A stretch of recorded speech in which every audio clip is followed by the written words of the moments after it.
Bismillahirrahmanirrahim. Assalamualaikum warahmatullahi wabarakatuh. Alhamdulillahi rabbil alamin. Wassalatu wassalamu ala asyrafil anbiya'i wal mursalin, Nabiyina Muhammad wa ala alihi wa sahbihi ajma'in. Wassalatu wassalamu ala Nabiyina Muhammad wa ala alihi wa sahbihi ajma'in. Amma ba'du.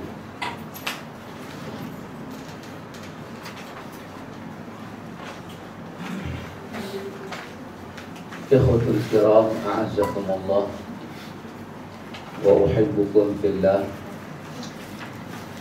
Alhamdulillah, summa alhamdulillah. Satu lagi majlis ta'lim kita boleh buat. Jemaah sekalian, kita bertolak daripada suratul An'am ayat 125.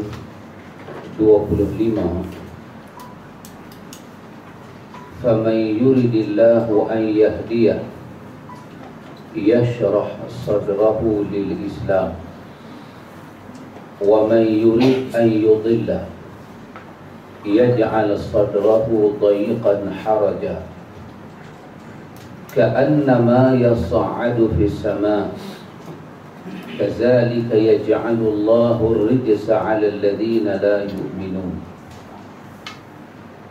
Allah katakan, maka barang siapa yang dikehendaki Allah memberi kepadanya hidayah, maka Allah melapangkan dadanya untuk Islam. Siapa-siapanya Allah nak bagi hidayah, tanda kata dia dapat hidayah, Allah lapangkan dada dia untuk menerima semua benda yang berkaitan dengan Islam. Wa man yurid an yudilla, barang siapa yang dikehendaki oleh Allah baginya itu kesesatan, yaj'al sadrahu dayiqan haraja, maka Allah jadikan dada dia itu sempit. Allah jadikan dada dia sempit. Bukan kata sempit, sempit dalam keadaan haraja, sempit dalam keadaan susah lagi. Dah sempit, dayiq maksudnya sempit, haraj, susah lagi. Seperti mana orang dia dengar satu arahan, dia dengar arahan tu pun dia rasa dah susah, lepas tu dia nak kena melaksanakan arahan tu lagi 2 kali susah. Ka'annama yas'adu fis sama'i, Allah kata dada dia sempit boleh kita umpamakan seperti mana yas'adu fis sama'. Yas'ad, satu orang yang naik ke atas langit, tiba-tiba pelan dia naik, oksigen pelan tak ada, pelan tak ada, pelan tak ada, pelan tak ada. Dia duduk sempit dada orang itu seperti sempit, oksigen tak masuk dalam badan. Kita tengok orang penat dengan duk pergi pump di hospital. Kalau dia tak pump, sempit dada dia rasa ketat, tak boleh bernafas. Kazalika, Allah kata seperti demikian itulah kami umpamakan, yaj'alullahu rijsa 'alal ladina la yu'minun.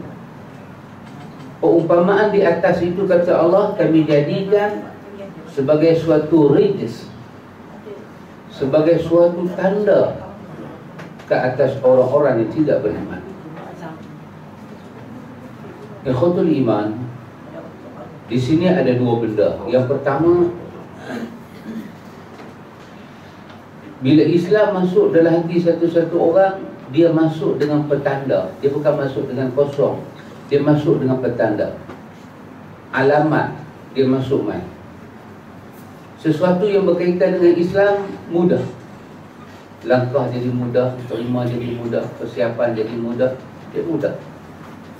Mudah terima, mudah faham, mudah nak amal dan mudah nak sebarkan kepada orang dan rasa mudah.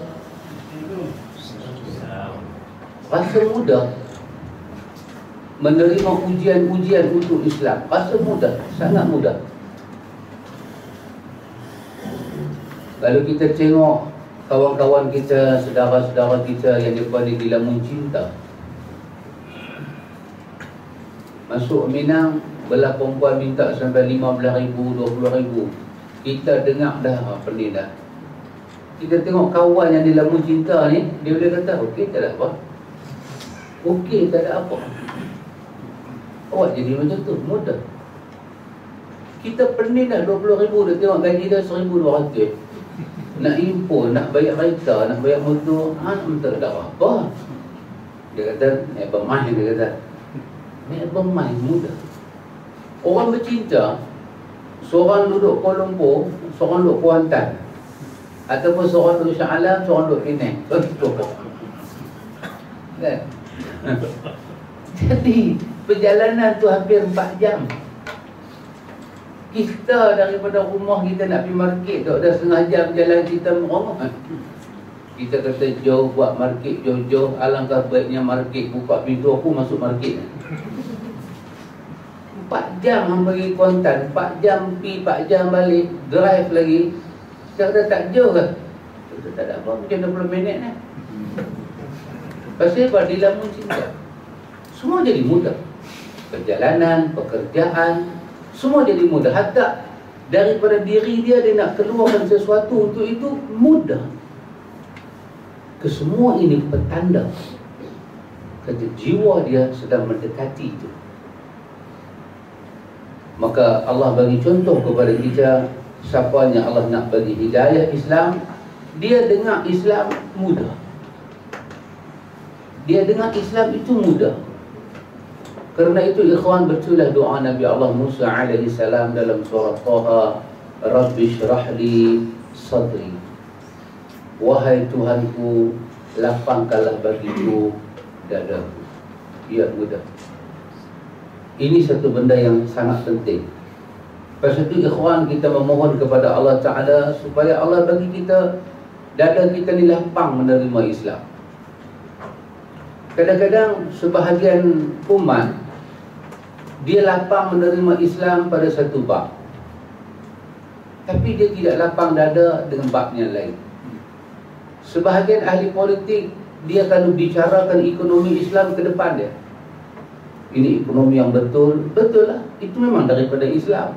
Tapi bila bincang pula keluarga Islam, nampak dia tak ke depan. Bila kita bincang sistem riba, nampak sangat. Dia tahu mudarabah, dia tahu al-wadi'ah, dia tahu apa makna al-ihsan, dia tahu, dia boleh bincang. Tapi bila kita bincang, dalam Islam ni juga ada benda berkaitan dengan ku anfusakum wa ahlikum nara, selamatkan diri dan keluarga daripada azab. Kita bincang pasal kenduri kenara mengikut Islam. Nampak dalam bab tu dia macam longgar pula. Anak dia nak kahwin buat kelamin, tak apa. Anak dia nak kahwin bersanding, tak apa. Artinya apa yang Allah Ta'ala sebut dalam ayat ini belum kita rasai. Kerana Quran menyatakan, ya ayyuhalladzina amanu dukhulu bisilmi kafah. Datang kepada Islam kafah, semua. Semua. Ikhwan, bila kita datang pada Islam semua, kita akan rasa kebaikan. Kita akan rasa kebaikan. Kita akan nampak nikmat. Tapi kalau kita tak boleh terima semua ikhwan, kita tak boleh amal semua, antum akan tengok Tuhan akan tunjuk iman kita sedang, iman kita tak sedang, iman kita nampak, iman kita tak nampak. Sebenarnya kita tak rasa apa-apa. Kita tak rasa apa-apa. Islam kita boleh terjemahkan dengan, kita kata Islam ni laluan two way. Dia bukan one way. Dia two way. Dia highway yang two way. Ada highway one way. Dia two way. Dia pi dan dia mai. Maksud dia apa? Dia give and take. Islam tak bagi sebanyak masa dan Islam tak ambil sebanyak masa. Islam memberi dan Islam menerima. Kulli akullah. Kulli akullah. Kamu memberi, kamu merasa. Kita Melayu kata, orang berbudi, kita berbahasa. Orang memberi, kita merasa. Tapi sebahagian daripada slogan yang ada dalam Islam, awak memberi, awak merasa. Awak menahan, awak merasa. Kita tak bagi, kita akan rasalah kesan daripada kita tak bagi untuk Islam tu, kita akan rasa. Lepas itu kalau kita, ikhwan, antum bayang, kalau kita senyum ke orang, orang tak senyum pada kita, apa yang jadi dengan kita? Berapa lama kita boleh senyum ke orang tu? Pasal dia bukan one way, dia two way. Nabi SAW menceritakan tentang satu orang masuk ke neraka. Satu orang masuk ke neraka. Pasal apa dia masuk ke neraka? Pasal apa Tuhan buang dia ke neraka? Pasal dia menjadi punca orang masuk neraka. Dia tak buat maksiat, dia tak buat amal jahat, dia tak zina, dia tak minum arak, tapi bahasa dia, budi pekerti dia mencabar manusia jadi jahat. Maka bila orang tu jadi jahat kerana dia, orang tu masuk neraka. Maka Nabi menyebut Allah pegang orang ni di hari akhirat, Allah paling ke neraka. Kerana orang yang menjadi punca orang yang masuk ke neraka. Jadi kerana itu ikhwan, itu hanya kita boleh faham bila kita masuk di dalam pelajaran-pelajaran Islam. Kerana itu Abu Hurairah radhiyallahu an, para jamaatul muhaddithin mensahihkan riwayat Abu Hurairah. Abu Hurairah menceritakan Nabi SAW menceritakan tentang satu orang yang pernah hidup di zaman Bani Israel, yang banyak buat baik, yang banyak buat itu, yang banyak buat ni. Satu hari dia marah, dia marah. Pasal apa dia marah? Kawan duduk depan dia ni too much, melampau. Kawan duduk depan dia ni melampau, sampai keluar daripada mulut dia, hang ni Tuhan tak akan ampun dah lah. Hang ni Tuhan tak akan ampun. Hang ni terlampau melampau. Selama ni kawan tu buat apa, buat ni, buat apa, dia pun buat tak tahu pada kawan tu. Tapi bila kawan tu punya tindakan tu melampau, dia tak boleh tahan. Tapi dia tersalah cakap. Dia kata hang ni tak akan masuk syurga. Hang ni adalah ahli neraka. Sedangkan menentukan ahli syurga atau ahli neraka itu adalah keputusan Allah. Allah yang buat. Kita boleh menyatakan dengan perbuatan macam ni akan masuk ke dalam neraka. Tapi adakah hang akan masuk? Aku tak tahu. Kalau hang mati bertaubat, itu urusan Allah. Maka di hari akhirat Nabi sebut apa dia?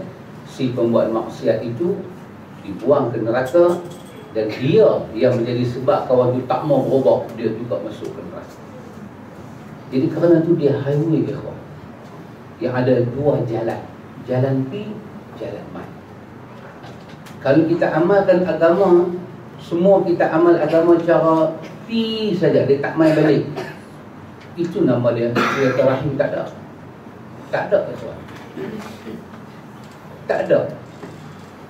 Quran sebut wa ahsin kama ahsanallahu ilaik wala tabtaghi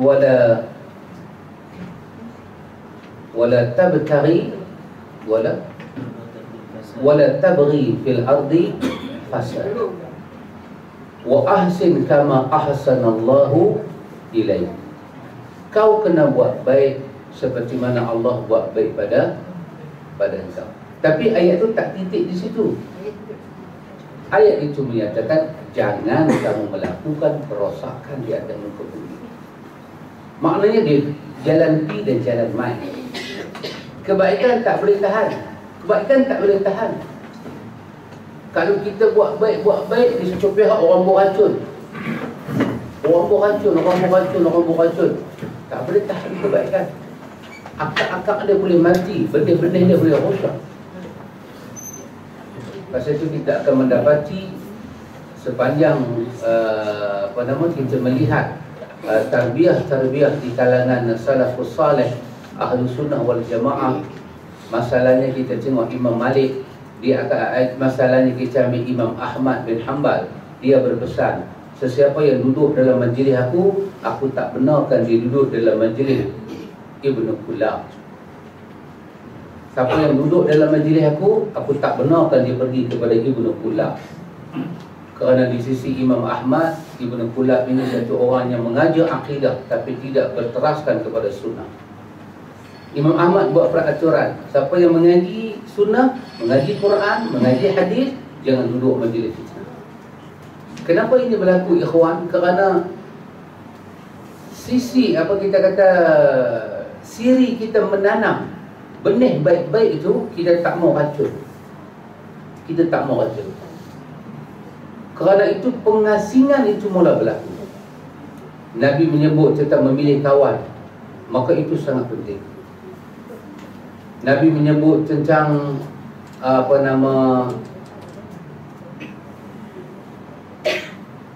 satu orang itu akan berada di atas agama orang yang dia sayang. Satu orang itu akan berada di atas agama orang yang dia sayang. Kerana itu falyanzur, hendaklah satu-satu orang itu melihat, memikir man yukhalil, siapa dia orang yang dia nak buat kawan. Pengaruh itu ada.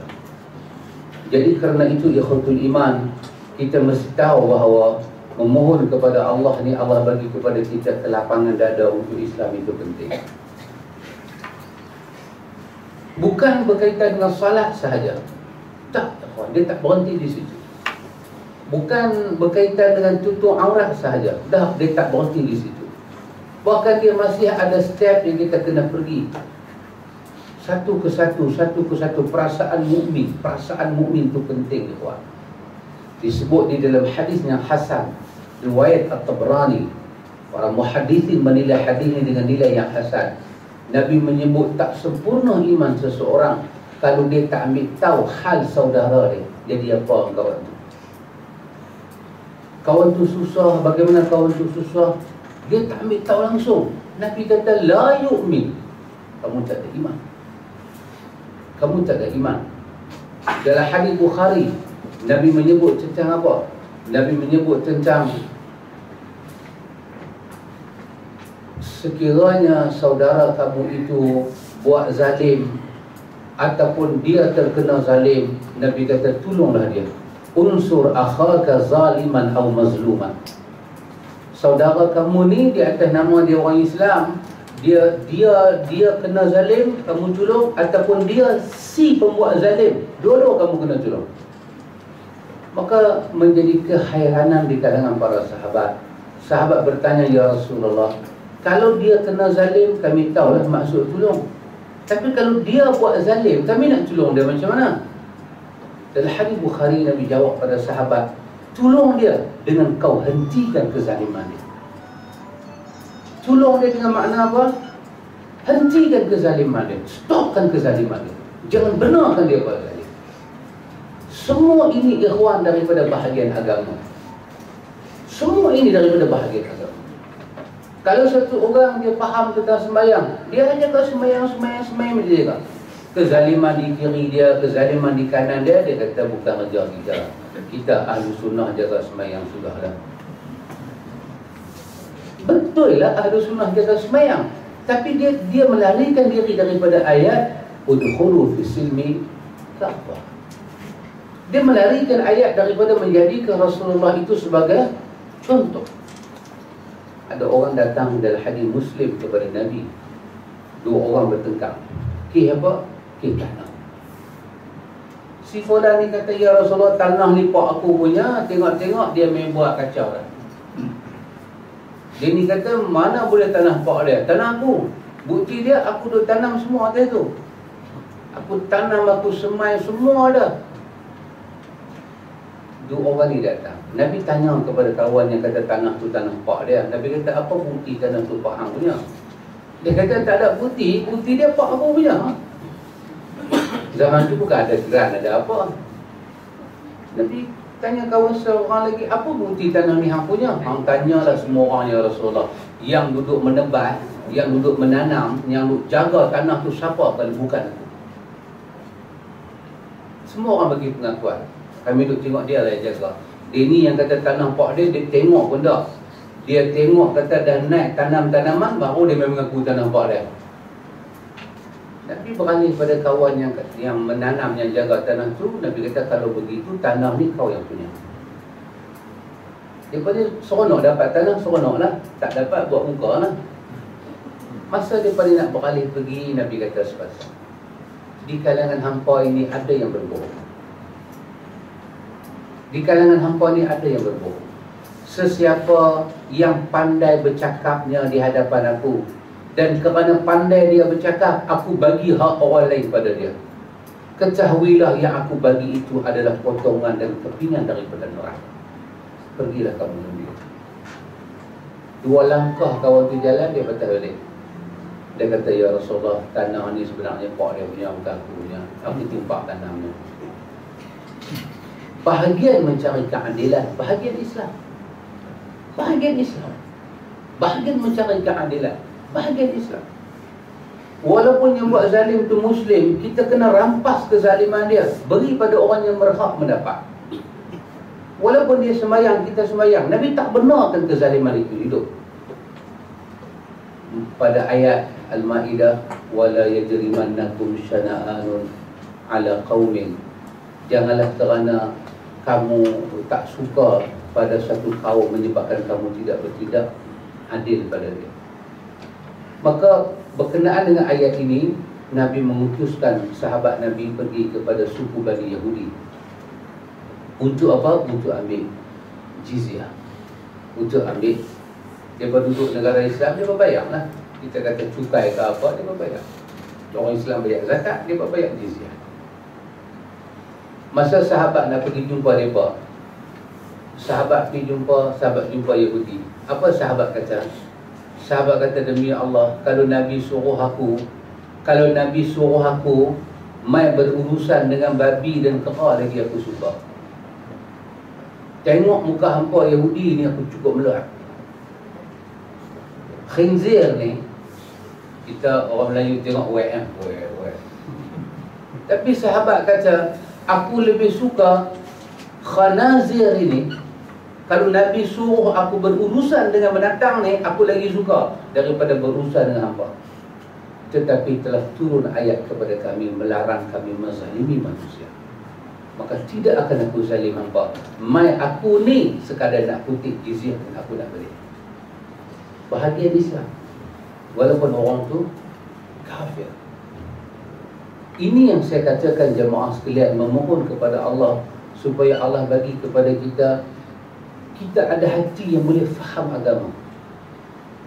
Kita ada hati boleh faham. Bukan ada hati semayang, puasa, zakat, ada hati yang boleh faham dan menerima urusan agama. Sebaliknya pada bahagian kedua, kalaulah Allah mula tak mau bagi baik, Allah tahan kita faham agama dan Allah bagi kita sempit dengan ilmu. Bila ilmu tu datang, walaupun dia datang daripada sumber yang benar, jiwa kita jadi sempit nak menerima. Penilaian kita tu banyak, filter kita tu banyak. Kenapa macam tu? Kita hanya akan beritahu, kenapa mesti aku, leceh lah macam ni. Itu tanda apa dia kawan? Tanda hidayah tak masuk. Tanda hidayah tak masuk depan. Karena itu jamaah sekalian, Allah menyatakan dua contoh itu Allah Ta'ala buat untuk menunjukkan siapa mukmin, siapa yang tidak mukmin. Jadi betul lah sebahagian penulis-penulis kata pada kita ikhwan, tempoh kita hidup atas dunia ni, tempoh kita nak faham Islam. Berapa lama kita faham Islam? Bukan kita mengaji sekolah agama, lepas tu kita keluar kita faham Islam. Tak. Tempoh kita faham ini tempoh hidup. hafal ilmu-ilmu Islam pun tak habis. Dah habis 4 senawi, ada orang buat sampai 6 senawi. Dah habis 6 senawi, ada orang buat BA. Dah habis BA, ada orang buat MA. Ada orang buat PhD. Ada orang buat double PhD. Habis yang BA ni nak banding dengan double PhD, apa yang dia tahu? Tapi kita tak tahu apa, tengok dia tu kita rasa banyak dah kawan ni. Banding dia dengan profesor dia tu, profesor tu lagi banyak. Profesor tu pula ada profesor lagi. Tak habis nak sampai. Pasal tu dikatakan dalam perkataan Arab, laisal ilma bikathrati riwayah.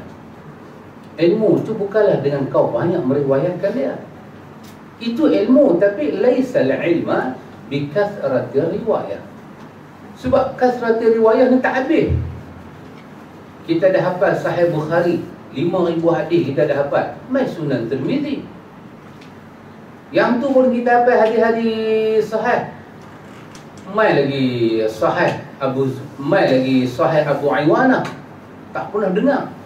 Ya, guru Bukhari pun ada kitab sahih dia. Duk apa yang sahih saja 1 juta. Jumpa pula hadis dhaif. Dah kenapa juga? Apa ini tak habis. Tapi apa yang panjang daripada hidup kita ni 60, 70, 40, 30, itulah tempoh ruang yang Allah bagi untuk amal Islam. Itulah ruang dia. Kalau umur kita 30, itulah peluang yang Allah bagi. Amallah Islam. Apa yang hantar? Amal. Tapi kalau ruang tu tak diamal, makin tak amal Islam, makin kekurangan dan peluang-peluang yang kosong kita ada. Esok sahabat-sahabat main lagu umur saya, baru sahabat tahu. Nak buat U-turn ke bawah balik tak ada dah. Nak main macam umur Ustaz Muzakir kita, nak main umur sahabat, saya tak boleh buat pusingan dah. Saya nak main macam umur adik kita ni, saya tak boleh buat dah. Saya tak boleh buat dah. Tak boleh pilih. Saya kata kalau dapat umur lagu ni, banyak benda boleh buat. Badan sihat, kuat. Tak boleh dah.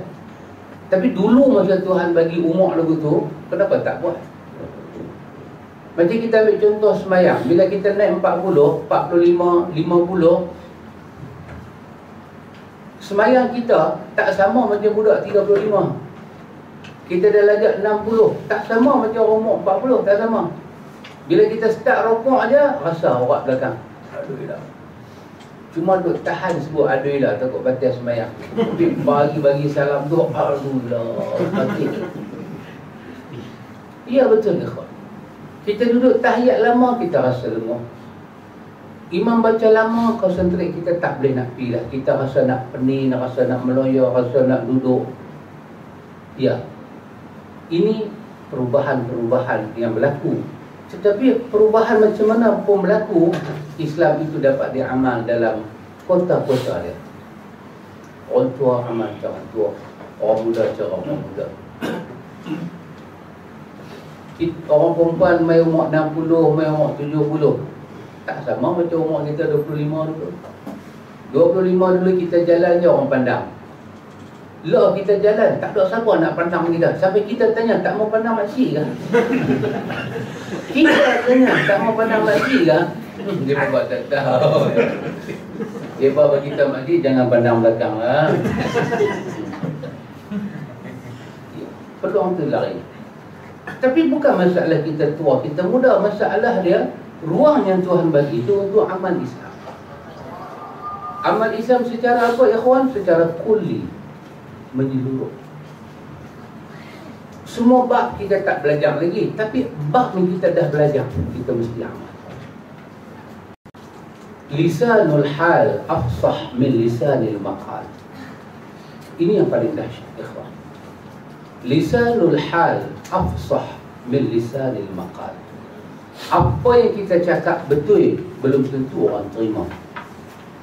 Tapi apa yang kita buat, kemungkinan menjadi penilaian orang terima. Kemungkinan. Apa yang kita cakap belum tentu orang terima. Tapi apa yang kita boleh buat, itulah yang membawa orang kepada kenal kita. Karena itu ikhwatul iman, doa-doa yang kita baca ini mestilah kita minta, ya Allah, Hang bagilah kat aku, ya Allah, aku senang hati nak faham Islam. Walaupun orang panggil kita ustaz, mesti ada ruang yang kita belum faham lagi. Kita belum faham masalah tutup aurat. Kalau kita pergi kampung-kampung, tutup aurat, yang makcik ni dia pakai tutup aurat comel, kita tengok, dengan tudung labuh dia, dengan stocking, umur dia 77, dengan stocking lah, dengan tu comel, tengok. Amboi, kita tengok makcik comel, tapi tengok anak makcik selok jin. Kita tengok makcik, kita tengok anak dia, kita mula tanya, makcik ni tahu kan makna tutup aurat apa? Yang kena copok macam tu makcik ke anak makcik? Makcik kan main 70, ada ayat menyatakan boleh buka 1-2 tempat. Tak pakai stocking pun tak apa dah. Kalau makcik dulu jenis pakai purdah, dah main umur 70, nak tanggal boleh dah. Tak tanggal lah, tu atas dia lah. Tetapi yang tak boleh agama tak bagi ruang adalah anak dia. Anak dia baru 25. Sepatutnya pakaian dia tu pakaian anak. Pakaian anak tu patut dia pakai. Tak apa dah, makcik keluar pergi mengaji pakai jeans dah. Ada ustaz pun tak kata apa. Bukan kata ustaz nak tengok, ustaz meluat nak tengok. Makcik pakailah jeans sekali mah. Tapi kalau anak dia pakai lagu tu, ustaz tak boleh mengajar. Dia pakai t-shirt, dia pakai jeans. Memang dia pakai tudung, dia pakai jeans duduk depan. Ustaz pun dah satu jeans dah. Ustaz tak boleh mengajar. Memang duk baca hadis Bukhari, mata satu macam duk pergi lagu kan. Kerana itu, kita katakan ada benda yang orang putih kata misunderstood. Ada benda kita buat betul, tapi kita faham dia tak betul. Ada benda kita faham tak betul. Karena itu ada ruang dalam hidup kita. Bila orang tengok kita ni, subhanallah, tengok kepada salat, tengok kepada benda-benda yang bid'ah tak buat, nampak tertegak satu alamat sunnah. Tapi bila kita kembali tengok keluarga, kita mula tahu kawan ni sebenarnya tak tahu makna sunnah. Kerana sunnah dengan makna kita belajar semalam mencontohi seluruh kehidupan Nabi. Itu makna as-sunnah. Makna as-sunnah. Sepakaian. Wallahu ta'ala a'lam ikhwan. Ini kita saja sembang, bagi tahu pada diri ustaz sendiri dan diri kita sendiri. Zaman ni zaman handphone ni tak tahu nak cakap lah. Banyak mana punya canggih telefon tu. Tak tahu Allah Ta'ala. Jiwa sunnah ni, jiwa orang yang Allah bagi hidayah sunnah ni, kalau hidayah sunnah tu dah masuk, macam Ibn Taymiyah sebut, kita baca berkali-kali baru ni, Ibn Taymiyah menyatakan, aku nampak sunnah ni sebagai satu taman dan kebun syurga yang ada dalam hati aku. Nescaya tak akan tertanggai daripada hati aku, kerana tak akan masuk syurga melainkan dengan sunnah. Sunnah ni macam mana kunci nak buka pintu syurga. Kalau kita dah berdiri depan pintu, kunci tak ada, takkan nak tenang pintu tu. Tolak tak boleh masuk, tolak tak boleh masuk. Nak agak ke mana? Mau tak mau pergi cari kunci, telefon lah siapa ada kunci. Kalau manusia dah sampai ke pintu syurga tak terbuka, sunnah tu adalah kunci boleh buka. Kerana tu antum tengok ikhwan, satu orang dia hidup, dia mengaku, ni di atas pengakuan dia. Di atas pengakuan dia, saya ustaz, saya didik diri saya bid'ah ni semua saya tak mau ustaz. Itu pengakuan dia. Bukan pengakuan kita. Kita hanya mendengar dia buat pengakuan. Saya bid'ah ni semua saya tak mau. Saya nak hidup, nak mati, nak berjalan di atas sunnah Rasulullah. Alhamdulillah. Tapi kalau kita nak dalam sikit, Kalau kita beranilah tanya dia. Kalau tak berani jangan tanyalah. Kalau berani cuba tanya, apa maksud statement awak ni? Adakah awak maksud saya bid'ah-bid'ah semua tak mau buat? Adakah awak maksud hanya untuk sembahyang sahaja? Saya sembahyang bid'ah semua saya tak mau. Adakah awak maksud awak nak hidup dan mati dalam sunnah dalam bab sembahyang sahaja? Sedangkan sunnah itu adalah perkataan, perbuatan, pengakuan, akhlak dan tubuh badan yang ada pada Rasulullah. Awak maksud bahagian mana? Kalau dia kata saya maksud hanya untuk sembahyang, tiba-tiba dalam sembahyang dia jaga elok-elok, hak lain semua dia huru-hara, maka kita fahamlah itu yang dia maksud dengan sunnah. Tetapi itu bukan sunnah yang agama maksudkan. Itu bukan sunnah yang agama maksudkan. Agama maksud sunnah ni adalah hidup. As-sunnah dengan makna hidup. Hidup itu adalah sunnah. Jadi kerana itu ikhwatul iman, syiar itu bagi ada pada diri kita. Syiar. Kita belajar dalam kuliah-kuliah kita, sekurang-kurangnya tanda seorang itu berjiwa sunnah bila dia ikat dalam kepala dia semua yang datang daripada Allah dan Rasul. Meskipun aku tak tahu lagi, aku nak buat. Artinya kalau sampai masa Tuhan tunjuk, lah ni aku tak tahu lagi, tapi ke depan mungkin akan aku tahu. Semua yang Allah beri pada Rasul, semuanya aku nak buat. Walaupun banyak lagi kita tak tahu, kita telah memiliki jiwa sunnah yang besar. Tapi bila kita jumpa satu bab, keberanian untuk bertanggungjawab dengan bab itu mesti ada. Keberanian. Keberanian untuk bagi tahu pada anak kita dalam hal menutup aurat dan dalam hal salat. Kita bagi satu handphone elok-elok kat anak kita, Samsung ke Sony ke. Lah Samsung tak terkenal apa, ayat apa tu yang baru ni, apa nama tu, nama dia hebat-hebat lah. Sikit hari lagi handphone main, jari pun tak pakai, tengok aja dia lari, tengok aja dia lari, tengok aja dia lari. Handphone tu dia contact eyes, lah touch screen. Sikit lagi no touch, no go, just see and go. Tengok aja, dia boleh baca hati kita. Jamaah sekalian, bila kita bagi benda-benda lagu ni kat anak-anak kita, kadang-kadang kita tengok dia duduk depan benda tu, waktu sembahyang dah masuk sampai 1 jam. Kita tolak pintu bilik dia, dia pun masih duduk touch lagi. Kita akan rasa sedih, ya kawan. Kita akan rasa sedih. Pasal apa, ikhwan? Ini bukan daripada anak tangga nak memahami sunnah. Banyak orang pas dalam diri dia sunnah, tapi banyak orang fail dalam keluarga dia sunnah. Dia tak bawa anak dia mengaji, dia tak bawa bini dia mengaji. Sepanjang kita kenal dia, tak pernah tengok dia dengan anak dia mengaji. Tapi sepanjang kita kenal dia, jauh mana pengajian sunnah, dia sampai. Dia sampai.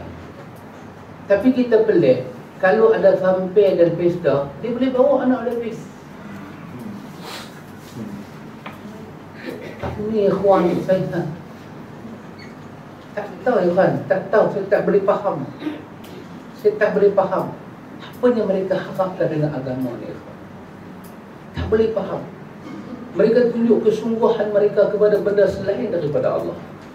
Benda-benda yang dekat dengan sunnah Nabi ni, dia pun tak tunjuk kesungguhan keluarga mereka. Kemudian di atas jalan itu mereka dakwakan kita nak membentas bid'ah. Apa dia yang kita nak buat, ya? Tak boleh.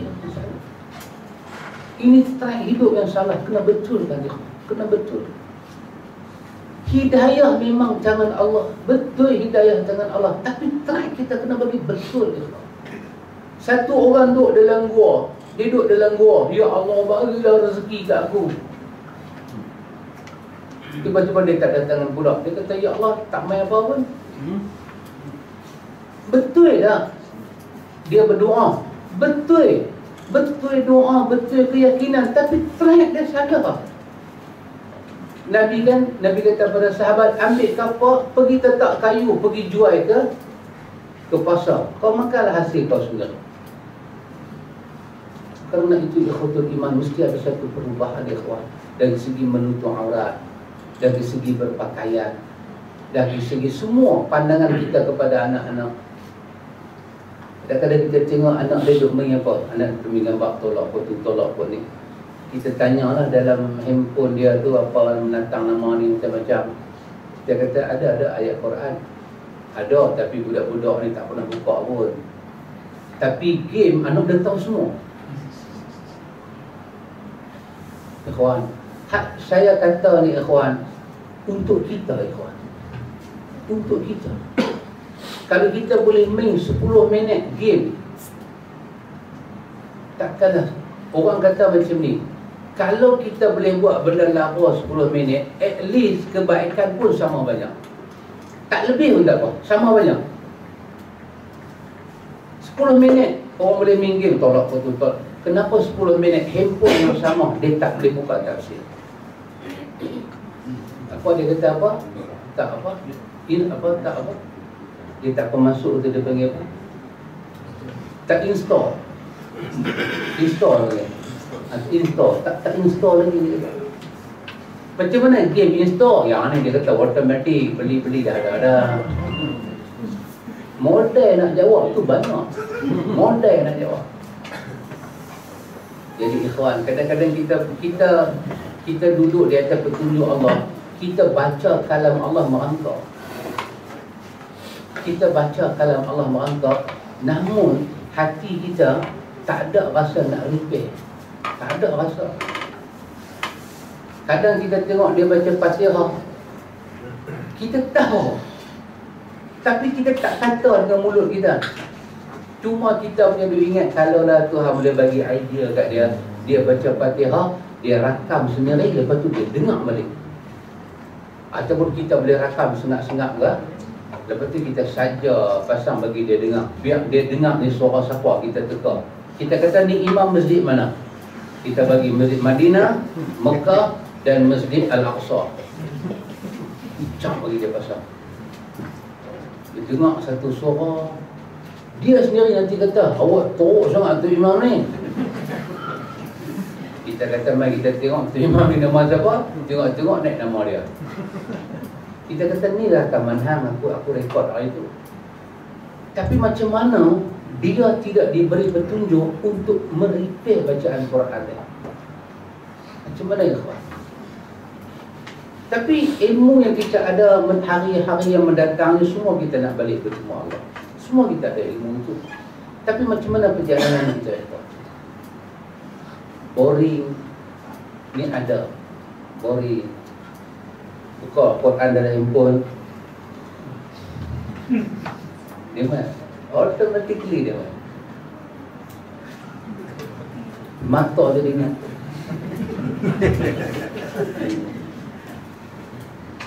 Tak tahu. Kalau kita nak buat postmortem, kita buat gambaran sisi, bubur TV sisi, nak tengok siapa punya angkara ni. Kita buat rakaman sisi, maksud kot ada nampak makhluk alwi. Tak nampak sepok makhluk alwi, tapi menguap. Kita pasang lagi sisi, kita tukar, kita bagi dia main game. Dalam handphone boleh main chess. Kalau kepala kuda, main kepala rimau, main kepala bapak dia. Chess. Masa dia berubah daripada Quran pada chess, tak main pun. Tak main. Dia tak buat dah mata lagu tu. Dia tak buat mata lagu tu. Nampak kita pun pasang sisi, tak nampak juga makhluk alwi. Tapi macam mana dua karakter ni berlaku? Inilah maksud ayat ni. Siapanya Allah nak bagi petunjuk, dia lapang dada dengan Islam. Siapanya Allah tak bagi petunjuk, sempit dada dia. Sempit. Saya teringat Syekh Utsaimin menyatakan berkenaan dengan sebahagian ayat macam ini dalam Quran. Dia kata, sekiranya kamu percaya, kalau kamu percaya, dia kata, aku percaya. Ketika Allah Ta'ala kata siapa dia orang Allah nak bagi dia lapang dada, Allah Ta'ala bagi Islam pada dia. Siapa dia orang Allah Ta'ala nak sesatkan dia, Allah bagi dia sempit dengan Islam. Demi Allah aku percaya. Kalau dia mati, kau potong jenazah dia, kau akan dapati sempit sungguh dada dia. Kerana Allah tidak akan berbohong. Itu keyakinan Syekh Utsaimin. Aku percaya sebenarnya macam tu. Memang akan sempit seluruh saluran urat-urat darah dia, akan sempit dia kata. Kerana nak menyebabkan tak boleh nak bernafas tu, dia akan jadi sempit. Diri dia akan jadi sempit, tak boleh masuk udara, tak boleh keluar. Demi Allah, kalau kau potong mayat dia, kau akan nampak kebenaran ilahi. Kecuali kau ni satu orang yang memang macam dia, kau tak akan nampak apa-apa. Inilah yang kita maksudkan dengan kalimah ikhwan. Kita memohon kepada Allah supaya Allah beri kepada kita faham sunnah. Ustaz, ni orang panggil nama ustaz, duk mengajar macam ni pun belum tentu ada benda kita faham lagi. Belum tentu juga. Belum tentu. Fasatu Allahumma ati nafsi taqwaha wa zakkiha anta khairu man zakkaha anta waliyuha wa maulaha. Ya Allah, berilah kepada kami apa dia? Nafsi taqwaha, jiwa yang nak bertakwa, jiwa yang terbuka untuk takwa. Ya ikhwan, kenapa ikhwan kita tak masuk kedai kopi yang depan kedai kopi itu ditulis Carlsberg? Dia bukan kedai arak, kedai kopi. Saya pernah makan, tak nampak pun. Satu jenis lapang, kedua masa kedarah naik darah sedap. Randuk lah, pagi-pagi kereta randuk, keluar tu, tengok ke atas, Carlsberg punya besar. Kedai mama ah. Mana punya mama dah pun tak tahu lah. Baru ternampak Carlsberg dia pun besar. Tapi bukan kedai arak, kedai nasi kandar. Keluar kedai tu, tarik kepiah pelan-pelan. Tarik kepiah pelan-pelan pun dalam poket, takut orang nampak. Dia ambil satu slot gambar ke, dia pergi snap. Dia bubuh dalam mana-mana ke, tu dia berkata, tengok celau punya mama dia kata. Jadi kita sendiri terfikir, apa sebab aku takut? Saya kawan, syiar di atas tu bukan syiar Muslim. Nasi kandar benda halal, makan benda halal, tetapi syiar di atas tu bukan syiar halal. Tak mau kita. Seperti mana antum tengok kawan tu kalau dia dedah aurat, satu perempuan pakai skirt, dia pakai skirt nampak terborong kepala dia, dia pakai skirt, dia jalan agak-agak dia nak ambil gambar tepi masjid lah. Kita kata, what's wrong with you lady? Kenapa tak ambil satu gambar tepi masjid? Kita kata berkat. Dia sendiri tahu dengan pakaian dia tu sesuai tak sesuai. Bukan ada larangan pun. Haram mengambil gambar tak senonoh, haram mengambil gambar tampak aurat di masjid, tak ada. Boleh ambillah gambar, ataupun pakai lagu tu, ambil gambar sebelah tu imam. Imam nak ambil gambar satu boleh tak? Nak buat kenangan, nak post dalam ni lah, dalam Facebook. Imam tak ada apa, imam tenang-tenang saja. Faham? Kita orang nak ambil berkat kita, apa salahnya? Kita duduk sebelah dia, tapi dia tu dia tak agama. Kenapa ikhwan? Syiar. Satu orang bila kita habaq mayat, takkanlah satu perempuan macam mana punya lok-lak, bila kata mayat, dia akan pergi cari baju kurung juga. Kalau kita kata, apa baju kurung? Macam mana you pakai biasa? Macam mana you pergi market, you pergi kerja, you pakai apa? You pakai skirt, you pakai t-shirt, you pakai macam tu, you pakai lagu ni, pakai lagu tu lah. Kita pergi mayat. Dia kata, jangan lah. Kita kata pergi mayat, bukan pergi kahwin, pergi mayat. Mau dia kata. Begitu mukmin ikhwan. Bila syiar itu bukan syiar orang saleh, mukmin melarikan diri. Antum kecil-kecil pernah main foto tak? Pernah tahu tak foto?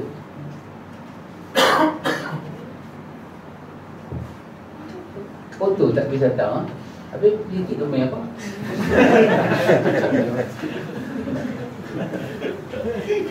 Foto ni kan dia nanti jual. panjang-panjang lagu tu, kita balik kita nanti koyak. Apa dia?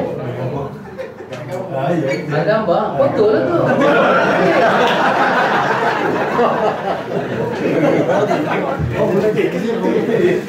Mesti bagi apa foto kan? Main foto. Tapi gambar lah dia. Dia gambar. Saya duduk tempat lain.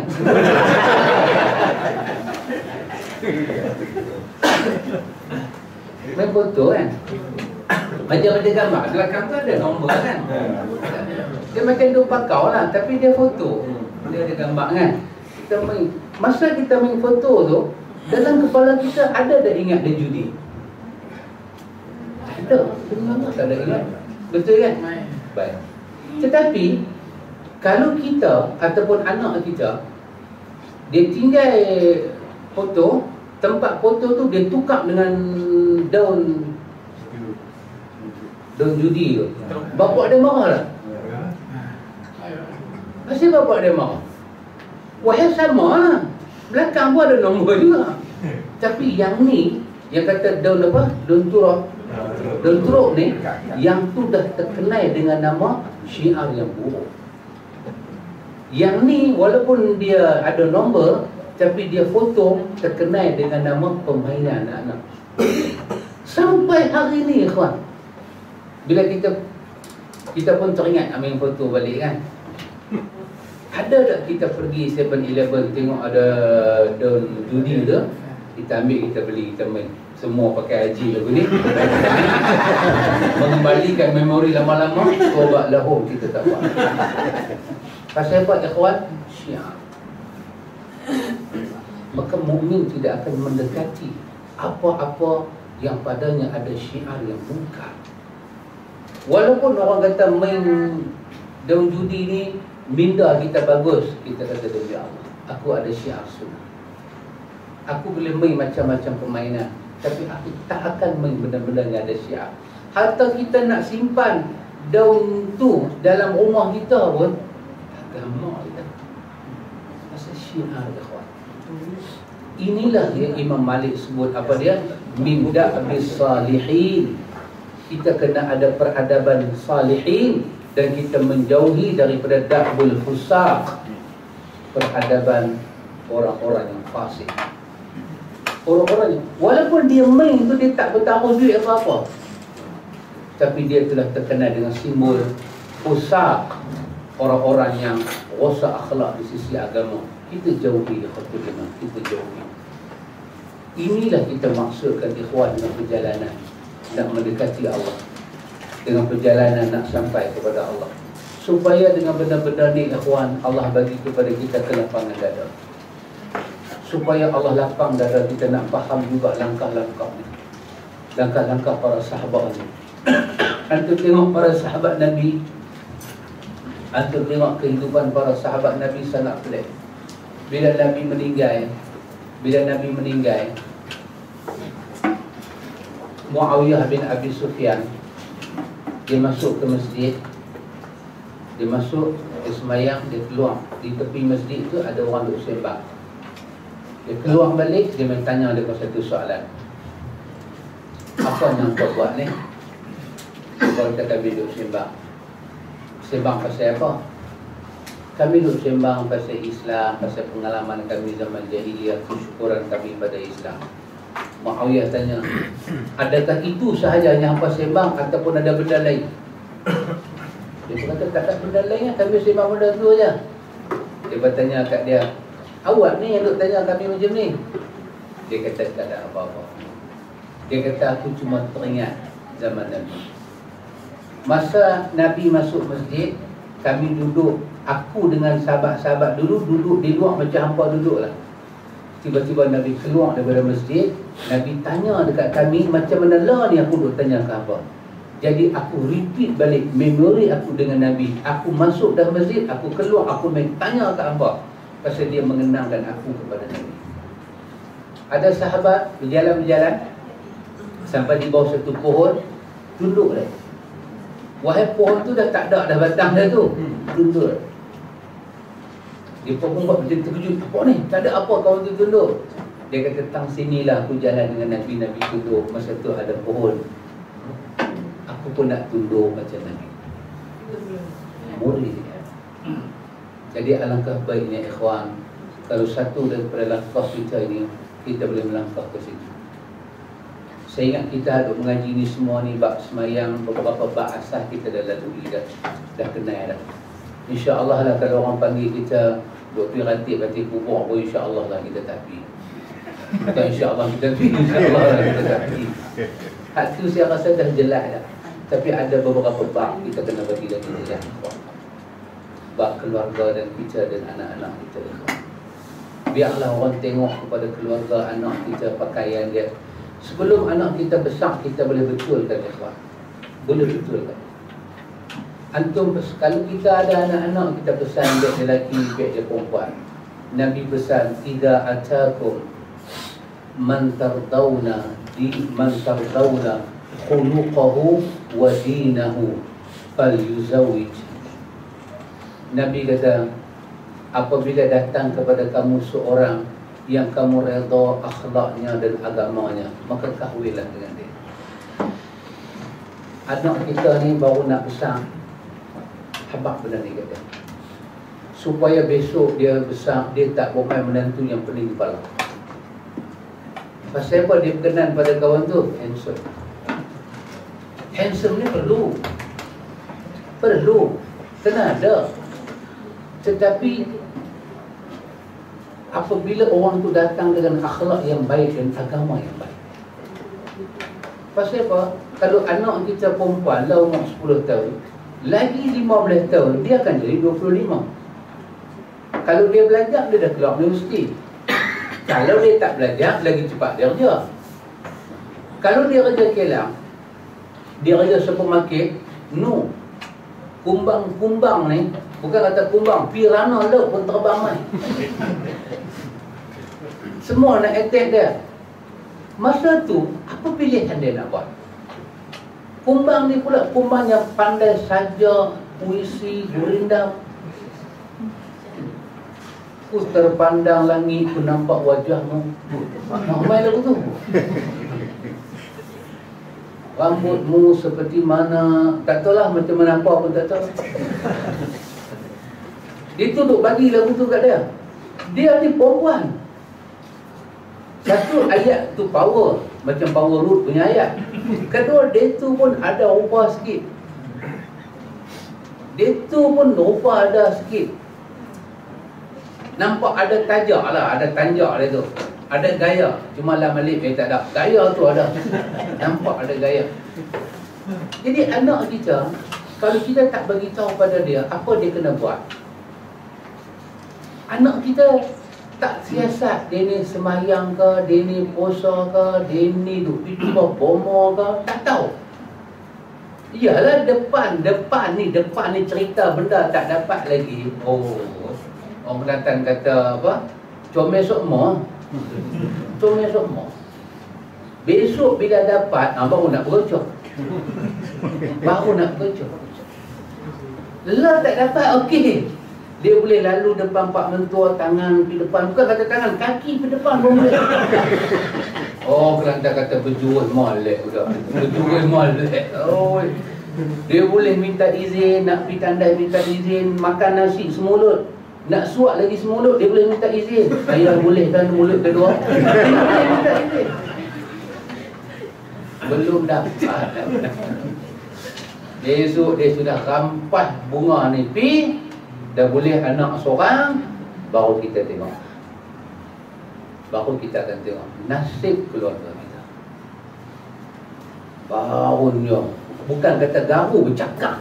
Kita ini cakap, orang garu lagu ni, dia nanti bagi perang. Awak anak aku jadi lagu ni. Anak kita daripada tudung labuh, tudung jadi singkat. Lagi dia punya hal. Orang belah Pulau Pinang panggil khanas.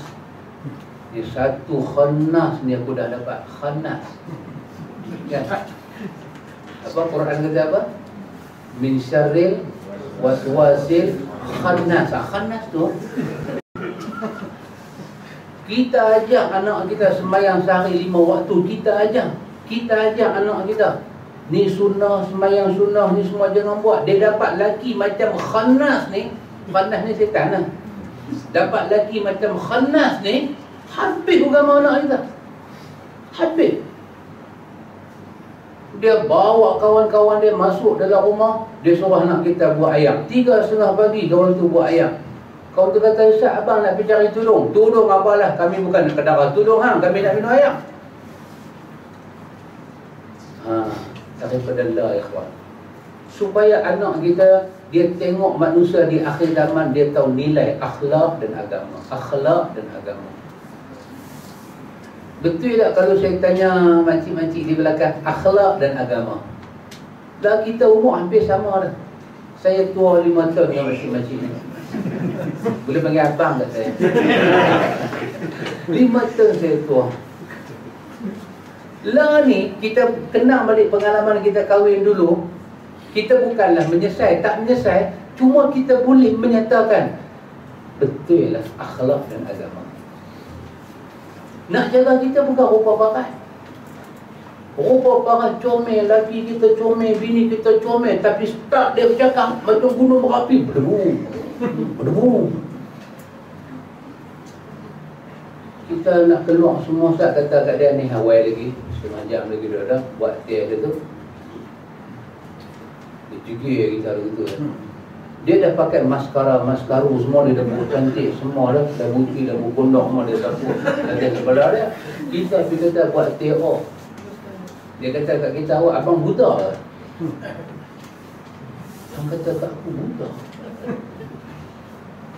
Awak nak cakap lagu tu. Abang tengok cik dah pakai lagu mana. Takkan lagu ni nak masuk dapur?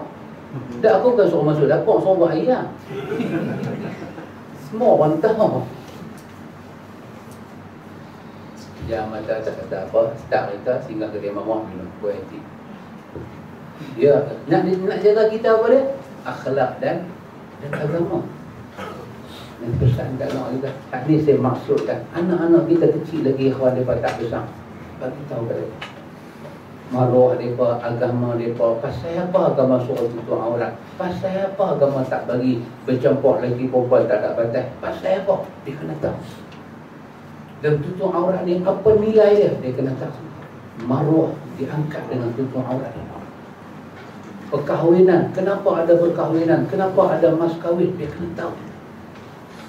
Pasal apa jantan tak boleh usung dia ikut suka? Pasal apa dia tak boleh benarkan dia diusung oleh jantan ikut suka? Dia kena tahu. Tak, kalau hari ni di atas nama tunang, anak kata apa? Dia main-main. Dia kata, pakcik, saya nak bawa keluar Ustaz, boleh tak? Kita kata kat dia lagu tu, pakcik ikut sekali kan? Saya nak keluar apa dengan pakcik? Saya nak keluar dengan Mastura. Yalah, Mastura pun aku pak dia. Tak apa, pakcik keluar dengan pakcik lah. Saya nak keluar dengan dia. No, kalau orang kampung mai, orang kata apa? Dia usung, tunang saya. Apa dia yang dia faham dengan tunang? Dia faham tunang tu lesen besar. Tunang ni kira mukadimah nak kahwin lah. Boleh usung, boleh pegang, boleh bawa pergi ke mana, nak balik pergi berapa. Kita kata dah, ingat anak aku buah durian ke? Kita pernah tengok orang beli buah durian?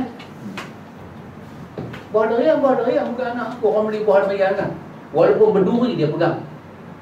Sekejap lagi dia ambil bau. Dia letak atas hidung, dia ambil bau. Sekejap lagi dia lambung naik ke atas. Sekejap lagi tempat maukah, dia suar jari, dia tekan lembikkan lembut. Hang ingat anak aku lagu tu ke? Hang usung, hang rasa, hang ambil bau, lepas tu baru hang nikah. Korak. Yang tu anak durian, bukan anak aku. Bertunang sekadar nak bagi jantan lain, tak main potong hang aja. Cukup dekat tu. Hang rasa nak main ziarah, aku dah ada main rumah. Hang nak usung, kambing 3-2, aku pun tengah belakang hang lagi. Dan anak kita kena tahu. Kalau anak kita tak tahu, dia nanti buat leceh. Ayo, apa tu? Kata-kata. Oh, nak keluar pun tak boleh. Oh, tendang kat hang baru orang tahu. Dia boleh terus dia lagi. Kalau kita tak bagi tahu kat dia, dia tak tahu. Dia ada kawan macam-macam. Kawan duk post macam-macam gambar. Kawan duk cerita, ani Ni kami keluar dengan kami punya tunang, kami pergi sebarang takik. Bukan sebarang takik, sebarang takik. Pulau Pinang ni kalau kata takik itu sesuatu. Kami pergi beli ikan kering lah. Ikan kering, kedai mamak sebelah rumah pun ada, pergi sampai menakik itu pasal apa? Dan bukan nak beli ikan kering, nak jalan. Dia anak kita duk tengok member dia duk pergi post gambar lagu tu, dia mendidih. Dia pun ada tunang juga, pasal apa dia tak boleh keluar. Ayah kawan dia pun Pak Haji juga, bahkan 2 kali. Haji. Ayah ada 2 kali dia Haji. Kita baru 1 Haji. Orang panggil ayah dia Haji Rahim. Ayah dia kata cadang tahun depan nak pergi haji lagi sekali. 3 Haji Rahim. 3 kali Pak dia pergi haji, Pak dia tak kata apa pun. Bila anak kita lepas ayat tu main kat kita, ikhwan, kita pelik. Kita nak buat penampak, anak kita dah besar. Kita nak jaga sikit, bini kata, abang, apa? Api lah. Biar api lah kata. Bukan dia buat apa, dia pun tunang. Bini ni pun. Ada macam apa. Dia pun tunang, biar api lah abang. Ikhwan, kita jaga anak kita. Pakaian bagi cantik, tingkah laku bagi elok, sembahyang bagi elok, Quran dia boleh baca. Quran dia boleh baca. Anak kita kena bagi Quran boleh baca. Saya tengok pelakon-pelakon Indonesia, dia pun pelakon, tapi Quran boleh baca. Dia pun pelakon tak senonoh, tak senonohnya. Ada satu pelakon Indonesia nama Maya, ada kenal? Tak kenal lah? Panggil semua kenal hitam.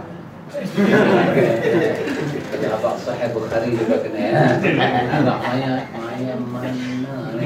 Tak. Okay. Dia ni dikait dengan macam-macam isu. Tapi dia boleh baca Quran. Dia boleh baca Quran. Antum tengok penyanyi-penyanyi gila kumpulan Nelomai pada Indonesia, kadang menyanyi lagu gila, Quran boleh baca. Dalam lagu dia baca Quran. Antum main wali yang kena ban ni, wali ban. Semua wali tak kena ban, dia suruh kena ban, wali ban. Tu kira kumpulan hubungan lah tu. Tapi dia main tu, dia boleh baca Quran. Tapi bila antum buat U-turn artis kita ni, kacau. Saya duk pakai apa, Karak punya highway kan. Ada kampung Karak. Kan? Kampung Karak tu, Karak highway kan. Ada kampung Karak kan.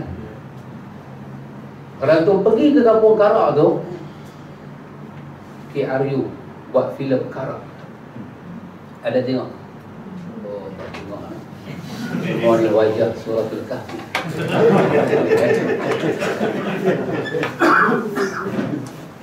Filem Indonesia, hantu tengok filem Indonesia, filem merapet, filem mengarut. Tapi bila main bab-bab hantu ni semua dalam filem, hero tu pun kalang kabut lah. Tapi dia baca Quran nampak hantu.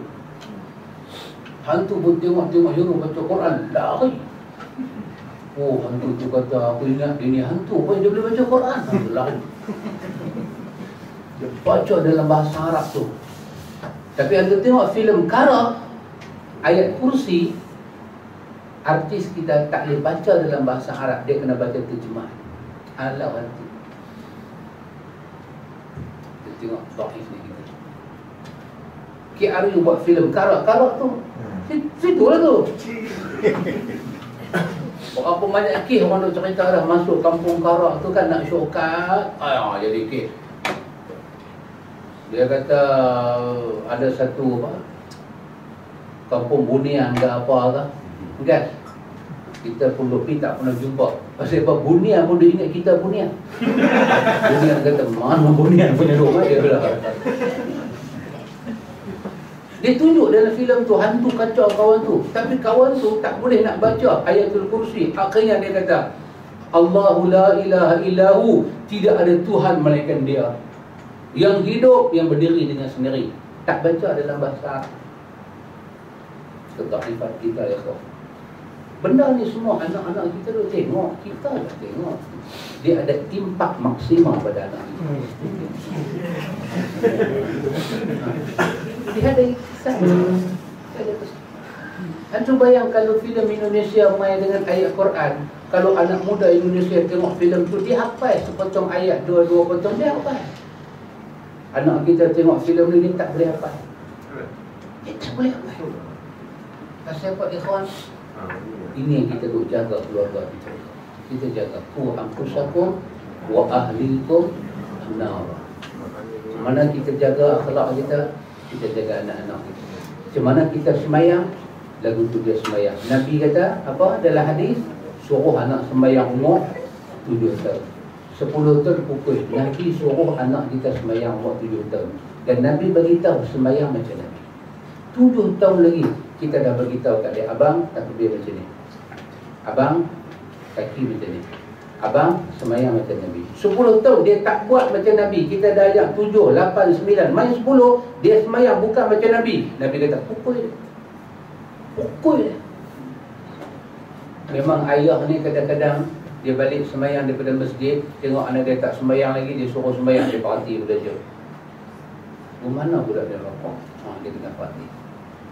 10 tahun, 11 tahun anak kita masih duduk buat tak. Nabi suruh pukul. Nabi suruh pukul. Dah. Cuma kesianlah kat cikgu tu lah kena tangkap pasal pukul anak lah. Pasal dia ada undang-undang tak ada pukul budak. Tapi dia pukul. Tapi yang report tu masa sah kat atas. Polis tak boleh tahu kalau tak ada report. Tapi tak salah kalau report, pasal dia charity tu, society charity dia kepada anak-anak tu dia jaga. Pergi sekolah, cikgu tengok mandang budak ni pasal apa ni? Cikgu ambil tahu pasal apa? Kata ayah pukul dia, dengar ayah pukul dia, telefon tu. Budak tu pun tak sangka nak jadi macam tu. Masuk mahkamah high court, naik turun kena. Tapi kita orang Islam 10 tahun Nabi suruh pukul. Tengok ayah nak tanya pasal apa semayang lagu ni? Dah cik tengok kawan semayang lagu tu, dah semayang macam Nabi. Awak hantar tak tangan lagu ni? Dah cik tengok mereka duk buat lagu tu, tak ada tengok semayang macam Nabi. Didik anak ni 10 tahun kita ajak dia pergi masjid, dia tak lepas. 10 tahun kita ajak dia dengar kuliah, dia tak boleh bantah. Kesian ikhwan ni masjid, kita tengok anak orang kita umur 10 tahun, 11 tahun, dia tak boleh sembahyang, dia duduk bergerak. Kita duduk belakang, tahulah dia duduk buat pesta apa di belakang tu. Imam dah rokok rakaat ketiga, budak-budak Islam umur 12 tahun, 13 tahun duduk main di sekolah pakai baju Melayu. Bila sekali itu imam nak sebut Assalamualaikum, dia lari, brum sekali dia lari, dia pergi duduk tahiyat. Imam bagi salam, dia bagi salam. Anak kita. Bapak dengar kuliah, cantiknya konsentrate. Nanti bapak kata apa? Budak-budak. Ini bukan budak-budak mangkuk oi.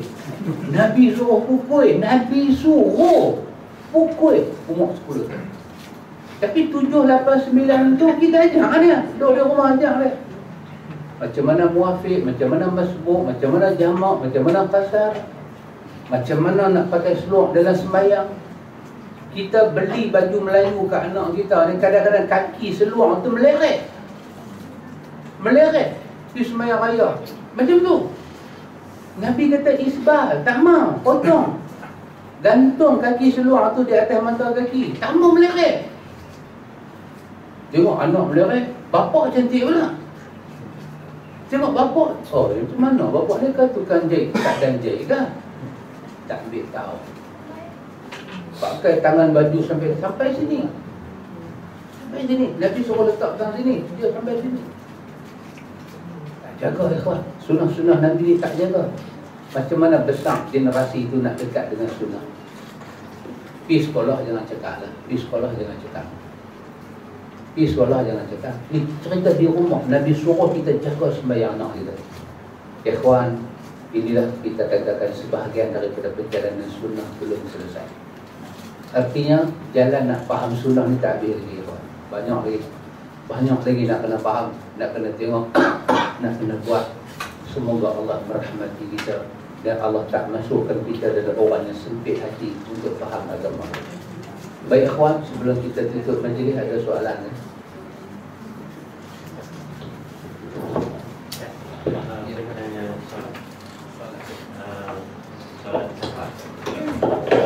Ada pernah saya mengatakan bulan tu berniat untuk salat puasa. Bulan tu berniat, ada satu lagi kata cukup 3 batu pun okey dah. Jadi mana satu ataupun dua sekali tu mana? Satu. Kedua, apabila kita lakukan salat 3 beberapa hari, kita buat salat di Masjidil Haram. Adakah kita semua kita kena qada ataupun kalau kita tak sempat dengan imam, kita buat kosong juga batu tu sebab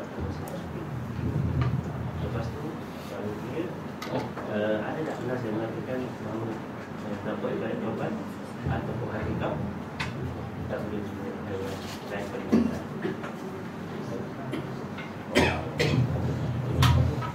Wallahu ta'ala alam, hanya Allah Maha mengetahui. Soalan pertama tadi berkenaan dengan sembahyang qasar. Sembahyang qasar. Wallahu ta'ala alam, hanya Allah Maha mengetahui. Berdasarkan ayat Al-Quran, Allah menyatakan wa idza darabtum fil ardi, apabila kamu berjalan di atas muka bumi ini, fala junaha alaikum, maka tidak menjadi satu dosa pada kamu memendekkan dua sembahyang kamu. Tidak ada dosa. Quran sendiri menyebut apabila kamu berjalan. Jadi kerana ini perkataan Arab, kita kena merujuk kepada maksud orang Arab. Orang Arab ni bila dia nak berjalan, dia bersiap-siap lah.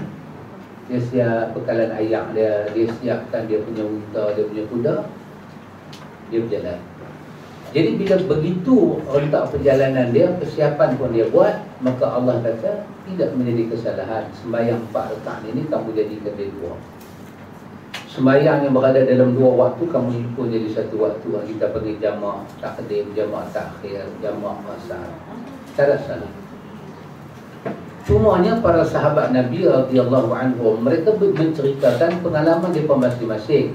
Ada yang kata kami keluar dengan Nabi daripada masjid, kami keluar kami berjalan 3 batu dan masuk waktu dan Nabi telah memulakan sembahyang qasar. Bahkan dalam riwayat Bukhari menyebut Nabi memulakan sembahyang qasar di Masjid Nabawi. Nabi nak keluar, orang dah masuk waktu, Nabi start sembahyang di masjid, lepas tu Nabi keluar. Ada sahabat menceritakan kami berjalan dengan Nabi, kami berjalan 4 barit lebih kurang, kalau 4 barit dalam 46 batu. Barit lebih panjang batu. Barulah masuk waktu dan barulah Nabi memulakan sembahyang jamak qasar dia. Bila kenyataan jadi macam ni, maka para ulama fiqh dalam memahami itu, kita belajar ilmu hadis, kita boleh faham sirah hadis. Nabi keluar daripada rumah waktu tak masuk lagi. Nabi berjalan. Berjalan sampailah langkah Nabi itu cukup 46 batu, baru orang bang zuhur. Maka Nabi mula pada sembahyang zuhur. Takkan Nabi keluar nampak zuhur, waktu tak masuk lagi. Maka ada ulama fiqh kata, tengok Nabi berjalan 46 batu baru dia sembahyang. Maka itu dalil jarak yang kita boleh jamak qasar mesti 46 batu. 46 batu itu yang diukur dengan kilometer hampir 100 kilo. Itu yang dipegang hadis riwayat Ibn Abbas. Tapi sahabat lain pula kata, kami keluar daripada Nabi harusnya dalam jarak 1 farsakh. 1 farsakh sama dengan 3 batu. 3 batu kalau kita kali dengan kilo,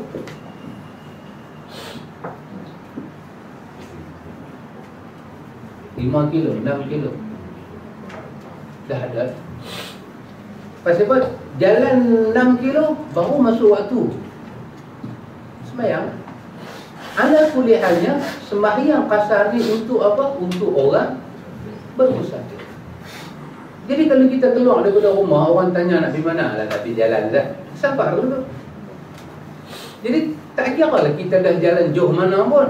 Bila kita nak pergi safar, masuk waktu, buatlah cara jamak kasar ni. Tak kira lah dah sampai 100 kilo ke, baru bergerak 20 kilo ke, tapi memang perjalanan tu nak safar, mulakanlah sembahyang jamak kasar sekiranya waktu dah masuk.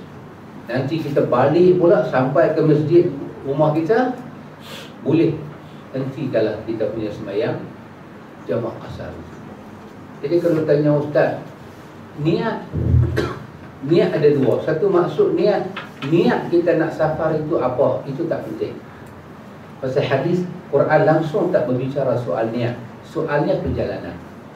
Perjalanan yang jauh itu yang dibincangkan oleh Quran dan Sunnah. Maka walaupun niat dia nak pergi bunuh orang sekalipun, pergilah bunuh. Tapi dia boleh tak buat jamak kasar? Boleh buat. Syafi'i kata orang macam ni patut malu. Dia nak pergi bunuh orang, tapi dia ambil kemudahan agama Tuhan. Patut dia memalu depan Tuhan. Tapi boleh dah niat tidak masuk dalam nawaitu. Kita nak pergi tengok bola, bolehkah nak jamak kasar? Boleh. Pasal tak boleh. Ataupun nak pergi smuggle ganja. Ni ada satu smuggle lagi, smuggle ganja. Boleh tak jamak kasar? Boleh. Oh boleh, boleh. Hang punya niat, hang punya pasal. Kami peduli apa niat. Kami duduk bincang jarak hampir tu jalan. Boleh tak boleh? Nak pergi apa kempen pilihan raya? Boleh. Boleh. Ni nak pergi tengok, ni ada buat rumah hantu, nak pergi tengok. Boleh. Bagi tahu kat hantu tu, ni aku main ni jamak kasar anda tak? Pasal apa kita kata boleh? Pasal Quran main macam tu. Wa idza darabtum fil ardi, bila kamu berjalan di atas muka bumi, pendekkan sembahyang kamu. Dan kita nak niat sembahyang, niat lalu tu. Satu sembahyang zuhur, 2 rakaat kasar kerana Allah. Dia tak semestinya macam orang kita ajak niat bila angkat takbir Allah. Masa Allah tu hati duk kena jalan. Aku sahaja sembahyang zuhur kasar 2 rakaat menghimpunkan dengan waktu asar kerana Allah, baru boleh bah. Kita dah niat nak buat jamak kasar, kita pun tahu nak buat apa, takdim ke takhir. Bismillah, angkat takbir Allahu Akbar, bagi saya 2 rakaat, bangkit pula ingat nak sembahyang asar 2 rakaat, jamak takdim. Selesai jamak kasar, teruskan perjalanan. Itu yang kita jumpa dalam sunnah, tapi kita tak jumpa. Tak susah-susah ni kita tak jumpa. Wallahu ta'ala a'lam. Adapun yang kedua, soalan yang kedua tadi, di Masjid Haram. Kita sampai Mekah, sampai Madinah, kita nak sembahyang apa? Untuk orang yang bermusafir, bila dia dah sampai tempat tu, afdal pada dia sembahyang kasar sahaja, tanpa jamak. Zuhur, dalam waktu zuhur buat 2. Tetapi kalau dia sampai di Madinah, dia rasa nak sembahyang 4 rakaat, boleh tak boleh? Boleh. Itu telah dibuktikan dalam hadis Bukhari dengan perbuatan Uthman bin Affan. Bila sampai di Mina nak buat raja haji, Abdullah bin Mas'ud sembahyang jamak kasar, manakala Uthman dia sembahyang tamam. Bermakna riwayat mengkhususkan Mekah dengan Madinah ataupun beberapa tempat kita sampai, kita orang musafir, kita ada adab musafir, kita dibenarkan oleh agama sembahyang kasar. Orang buat zuhur 4, kita buat 2, boleh. Tetapi bila kita sampai tempat tu, kita dah sampai dah, kita rasa nak sembahyang dengan mereka 4 rakaat, di sisi hukum boleh, tak ada salah, boleh buat. Kalau kita nak ambil 2, itu memanglah pakaian orang musafir. Tapi kalau kita rasa aku nak sembahyang jemaah, nak rasa jemaah dengan mereka, nak rasa tambah, kita kata ni Mekah ni Madinah ni, aku nak buat tamam, boleh tak? Boleh. Siapa yang buat? Uthman bin Affan. Uthman kata, aku buat sekadar aku tak mau orang anggap sembahyang 4 rakaat ni macam tak boleh. Aku tak mau ingat lagu tu. Boleh buat. Abdullah bin Mas'ud tengok Osman buat 4 rakaat, dia kata inna lillahi wa inna ilaihi raji'un. Awaklah Osman ditinggal sunnah Nabi. Osman kata tak, kalau aku tak buat lagu ni, aku takut orang hukum 4 rakaat itu salah, sedangkan 4 rakaat tidak salah. Jadi bermakna kedua-duanya ada riwayat. Sila. Jadi kita pilih yang mana kita nak buat. Kita pilih, kita nak duduk lama dalam masjid, duduk. Kita nak buat 4 rakaat dengan imam Masjid Haram, Masjid Madinah, buat.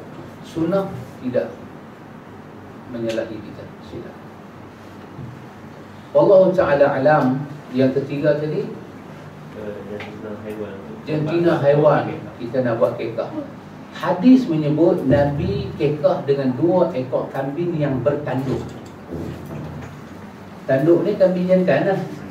Ingat, kambing perempuan dia tak tanduk, dan dia pun tak ada tanduk. Jadi makan dia tanya 2 anak itik yang menetas, bagaimana nak kenal yang mana jantan, yang mana betina? Dan dia tanya, Nujum pula dalam kata, ini senang saja. Terkejut Nujum, bagi nama saya.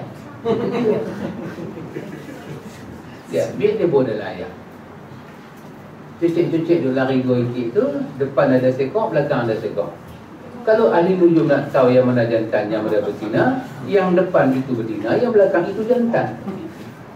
Ahli nujum Masai kata, buktikan. Baiklah ahli nujum. Dia jawab, baiklah ahli nujum. Kalau si jantan berjumpa dengan si betina, apa dibuatnya? Dia kata, dikejarnya lah. Siapa yang kejar? Jantan. Kalau begitu, yang belakang jantan, yang depan betina. Demikianlah jawapannya tuanku. Sultan Syahrul Nizam tanya baginda Masai, betulkah baginda Masai? Betul tuanku. Hore, kita dapat kemenangan yang kedua. Jadi dalam riwayat kata Nabi sembelih kambing yang bertanduk. Ada 2 tanduk. Maka kambing yang bertanduk itu tandanya kambing jantan. Maka kambing jantan lebih banyak isi daripada kambing betina. Kambing jantan dia tak ada susu, pasal tak perlu diperah susu. Maka boleh diutamakan kambing jantan daripada kambing betina. Tapi adakah kambing betina tak boleh? Para ulama hadis kata untuk kekah ditentukan kambing. Tak ada jantan, ambil betina. Janji apa? Kambing. Seperti kata apa nama Amir Gurga. Dan Amir Gurga kata kita nak kahwin dengan perempuan, tak kira tua muda, janji dia perempuan. Kata Amir Gurga, jangan duk kira tua, jangan kira muda, yang penting dia perempuan. Jadi satu pilih kambing jantan, baguslah. Tapi kalau jantan pun tak ada, tengok jantan semua duk kena hantar pergi jadi askar, tinggal kambing betina. Maka janji kambing dah. Adapun untuk korban, kalau kita seorang dicadangkan seekor kambing. Kalau kita ramai dicadangkan seekor lembu ataupun unta. Satu keluarga korban dengan seekor kambing sudah mewakili satu keluarga. Dia tak perlu bini satu tumpuk, lelaki satu tumpuk. Tak apalah kalau duit banyak sangat kan. Duit punya banyak, tak tahu nak selit tak mana. Abang, duit kita banyak lah bang. Buka dalam peti air tempat beku, duit. Bukan kata air batu, duit punya banyak. Semua duit, banyak lah bang. Habis nak buat guna, daripada duit tu beku, sayang. Buat korban dia tahu ni, abang sekok, saya sekok, silakan. Tapi kalau duduk macam kita ni kan, rezeki duk main tolong tersentak lagu kita ni kan, satu keluarga satu panggung. Ada anak yang tak kahwin lagi, ada kita, ada bini kita. Ni satu keluarga lah. Anak kahwin tak masuk dia highlight, kita tak masuk campur dah pasal dia rumah tangga dia. Tapi kita ni satu panggung. Seekor kambing sudah untuk satu keluarga. Selesai. Akikah tidak dicadangkan lembu, akikah dicadangkan kambing.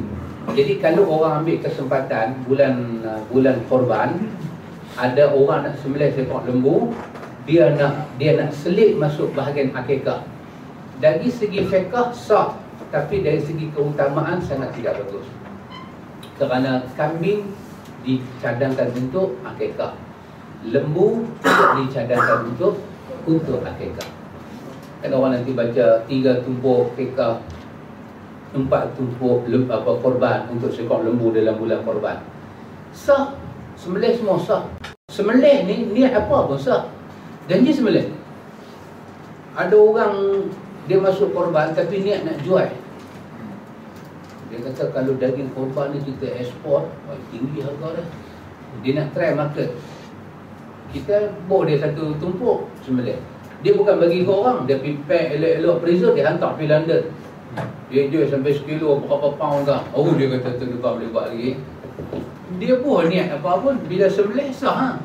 Tapi kerja dia buat itu kerja yang tak betul. Kerana ini adalah bulan korban, bukan bulan berniaga. Begitu saya katakan. Wallahu a'lam. Ya, sahabat. Kalau macam musafir tadi, dia ada tetapkan untuk berapa hari tak? Macam maksud saya solat jamaah pasar, ada yang tetapkan berapa hari 3 hari. Macam kita biasa dengar, lepas pada 3 hari kita boleh start solat biasa. Ya. Wallahu ta'ala alam, hanya Allah Maha mengetahui. Di dalam mazhab Syafi'i, dia tentukan 3 hari. Itu tidak termasuk perjalanan pergi, perjalanan balik. 3 hari ni maksudnya 3 hari kita duduk di satu tempat, kita boleh sembahyang jamaah pasal tadi. Tapi dalam mazhab Syafi'i, kalau kita tahu daripada awal jarak kita nak pergi, hari kita nak duduk di sana lebih daripada 3 hari, maka sampai-sampai tak boleh buat jamaah pasal dah. Pasal kita dah tahu lebih daripada 3 hari, maka sampai-sampai kita kena sembahyang tamam. Jamak pasal hanya boleh dibuat dalam perjalanan pi dan balik saja. Ini mazhab Asy-Syafi'i. Tetapi kalau dilihat dari segi dalil-dalil yang dipakai, tidak ada satu dalil menentukan had waktu. Hadis Bukhari menunjukkan Nabi masuk ke Mekah, Nabi duduk 19 hari. Selama 19 hari Nabi sembahyang qasar. Jadi kita katakan dari segi para ulama ada menetapkan had waktu. Tetapi riwayat-riwayat yang menetapkan had waktu ni tak jelas.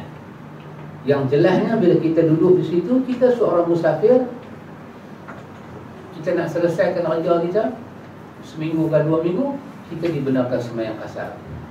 Tapi kalau kita nak sembahyang tamam, silakan. Ada riwayat Umar Al-Khattab hantar bala tentera ke Bahrain 6 bulan. Maka Umar berpesan 6 bulan kamu sembahyanglah qasar tanpa jamak. Bila perjalanan nak balik, barulah perjalanan nak balik tu buat jamak qasar pula. Stay di situ qasar sahaja tanpa jamak. 6 bulan pernah ada riwayat bala tentera Umar buat. Jadi kita tidak menyatakan muktamad mesti 3 hari. Lebih sikit pun tak ada apa. Boleh buat. Ini kita boleh tengok perbicaraan dia dalam Sahih Fiqh Sunnah, pembahasan tarikh itu sampai 11 pandangan di kalangan para ulama. Tidak ada hal apa-apa. Kalau belajar Sama. Mai mengaji UiTM Kuantan. Ingat? Asal Johor duduk Kuantan. Perjalanan daripada Johor ke Kuantan pun hampir dekat 300 kilo. 300 kilo 4-5 jam dia jalan sampai sini. Mazhab Syafi'i 100 kilo dah boleh start sembahyang jamaah qasar, duduk di sini. Maka selama dia duduk di atas nama pelajar, dia boleh ambil kota yang agama bagi. Dia boleh sembahyang qasar. Bukan jamaah qasar, qasar saja.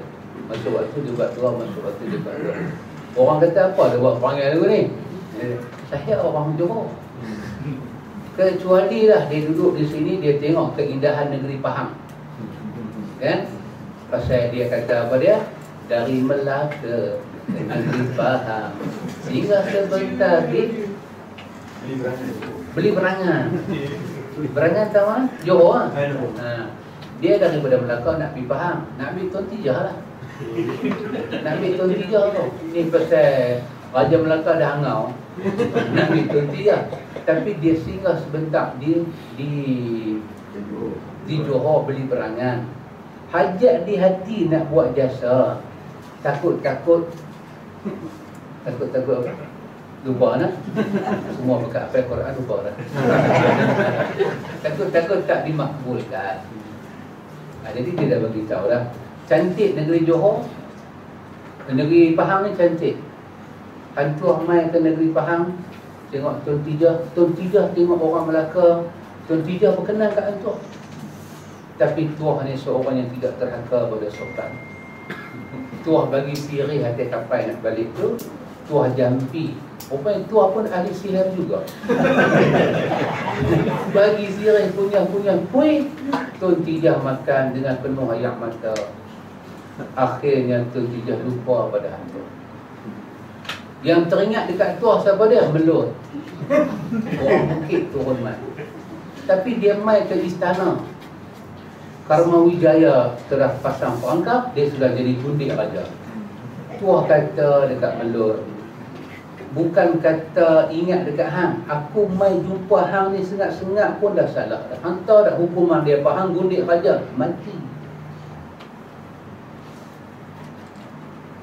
Jadi Pahang ni cantik, berkenan ke orang Pahang, maka terus nak jadi orang Pahang. Maka pada hari berkenan nak jadi orang Pahang, terputuslah dia dah tak boleh ambil kota orang musafir dah. Dia telah dianggap orang Pahang. Lepas itu Osman, dia antara hujah Osman, kenapa Osman balik ke Mekah, dia sembahyang 4 rakaat kerana Osman kata bini aku orang Mekah. Maka bila aku balik ke Mekah, aku balik ke negeri pak mentua aku. Maka aku juga orang Mekah. Maka pasal itu aku tak sembahyang 2 rakaat, aku mula sembahyang 4 rakaat. Itu kata Osman. Kalau kita balik kampung hari raya, Kalau kita balik kampung raya, kita tu ingat kata rumah pak mentua macam rumah kita buat 4 lah. Kalau kita tu ingat kata rumah pak mentua dia mati takkan nak bagi geran kat kita apa. Ya. Rumah dia. Kalau dia mati, mak mentua kita tu ada. Geran tukar nama faraid kita tak dapat apa. Apa aku ingat rumah dia macam rumah kau. Maka kita boleh buat doa. Kita tak mengiktiraf tempat itu sebagai tempat kediaman mutlak kita. Ini semua transit saja. Maka kita boleh ambil kota musafir. Tapi nak buat tamam tak ada salah. Boleh buat tamam. Tapi boleh dah ambil kota tu boleh. Tapi kalau balik ada mak mentua dengan menantu, dia pun very close. Sampai pak mentua pun naik geram tengok. Hang punya rapat dengan dia, aku jadi jauh pula. Nasi buah kat menantu, ayak tangan bubuh kat pak mentua bagi ayak kaki, kat menantu bagi ayak tangan. Punya close, very close. Kalau macam tu punya close, balik rumah pak mentua, kira balik kampung dia. Balik. Orang kampung mau baik dengan dia. Kami tunggu bila lah hang nak balik mai. Hang bagus lah. Orang Pahang ni bagus-bagus punya pun. Balik pergi. Kalau macam tu punya close, kira balik kampung sendiri ya. Putuslah kota-kota apa musafir. Kita sampai sana, kita jadi orang sana. Kita balik kampung kita betul, kita jadi orang kampung kita betul pula. Jadi ala kulihannya di situ ada satu kedudukan yang tidak menentu. Kita yang boleh menentukan. Sudah. Boleh kan? Ya sahabat. Kalau macam sekarang ramai orang yang PJ KL duduk Kuantan. So weekend husband. Dia balik weekend. So macam mana kalau KL? Ya, wallahu ta'ala alam. Dia orang mana? Dia orang KL. Kuantan. Dia orang Kuantan. PJ KL. Ya, betul. Saya lebih suka pada pandangan yang diijtihadkan oleh para ulama. Sepanjang dia ulang alik, dia musafir. Cuma tinggal kita tanya kat dia, hang ni betul-betul hang suka duduk mana? Dia kata, Pahang lah, ni ada rumah saya. Habis hang biar kerja di sana, saya kerja. Maka dia adalah orang Pahang. Maka bila dia sampai ke Pahang, tak ada sembahyang jemaah qasar, dia sembahyang tamam. Kalau dia di KL, Dia di KL seminggu tu? Ya, dia musafir. Dia boleh ambil kota-kota orang musafir. Tapi kalau dia jawab tak tentu arah,